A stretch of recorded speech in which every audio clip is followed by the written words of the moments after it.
Hello, Dr. Dave back with you again. I wanted to let y'all in on something. If you haven't been reading the comment sections below my videos, you're missing a drama that's unfolding. I have made connection with a person who was in prison with Frank Morris and the Anglin brothers.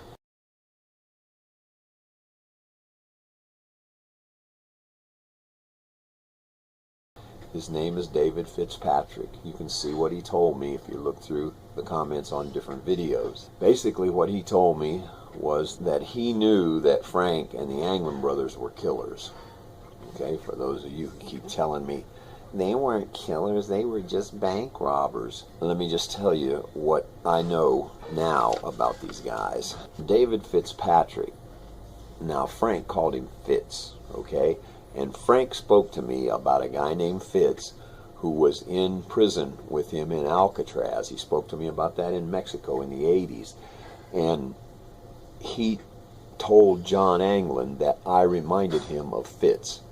And Frank actually told Fitz on one occasion that he had killed someone before he was put in Alcatraz.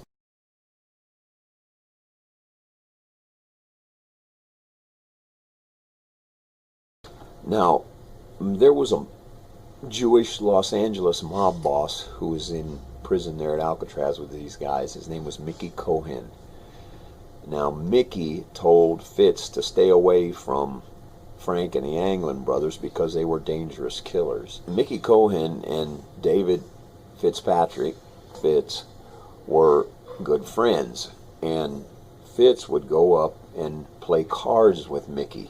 And it appears that Mickey pretty much ran the prison and had the guards under his control because he had a lot of money from, being a mob member. And he had a pretty good lifestyle up there, according to Fitz. So Frank hated Fitz because Fitz got to go up there and play cards with Mickey whenever he wanted to. And Mickey didn't like Frank and the Anglin brothers. Fitz told me that pretty much everybody in Alcatraz suspected Frank Morris and the Anglin brothers of being killers, serial killers, because of living with them and knowing how they were and having known killers, as most of them did. Now, there was an African-American guy up there that they called Shorty. I have his real name here, but I don't have it right now. You can see it in the comment sections below where David Fitzpatrick is discussing Shorty with me. Now, Shorty cleaned the landings, and one day Shorty came to Fitz shaking like a leaf and looking like a ghost, and told him that he had just overheard the Anglin brothers talking about sexually molesting a young boy, killing him and dismembering his body and burying him. There's some people who were in Alcatraz who know that these guys were killers. So I don't want to hear any more comments about they weren't killers. I knew these guys, and there's no question that they were killers. They tried to kill me about 40 times throughout my life over 38 years, and that's all in my book, which should be out in May. And I also wanted to tell you that Frank Morris told Fitz, when they were in Alcatraz together, that he had friends, a real psycho story. Frank had friends out in the bay that could make someone disappear if he wanted them to disappear, and that he and the Anglin brothers were experts at making people disappear. Now, I've told you before that Frank told me that in Mexico, and he said that his friends out in the bay were sharks. And he said that many people had disappeared from Alcatraz and the sharks ate them.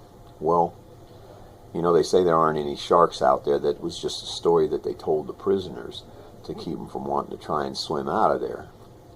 And then, to top that off, Fitz didn't know of anyone who had come up missing from the prison, so I think Frank was just trying to get Fitz to stay quiet about what he had told him about having killed someone before he was put in Alcatraz. And I want to thank David Fitzpatrick for coming forward on this. Thank you very much. And don't forget to read the comment sections below, because there's some interesting drama unfolding. And please like my videos, and just push the little like button, the little thumbs up. It's not too hard, it takes less than a second. And subscribe to my channel as I bring you more and more stories about who the Zodiac Killer and D.B. Cooper really were. Thank you very much, and have a good day.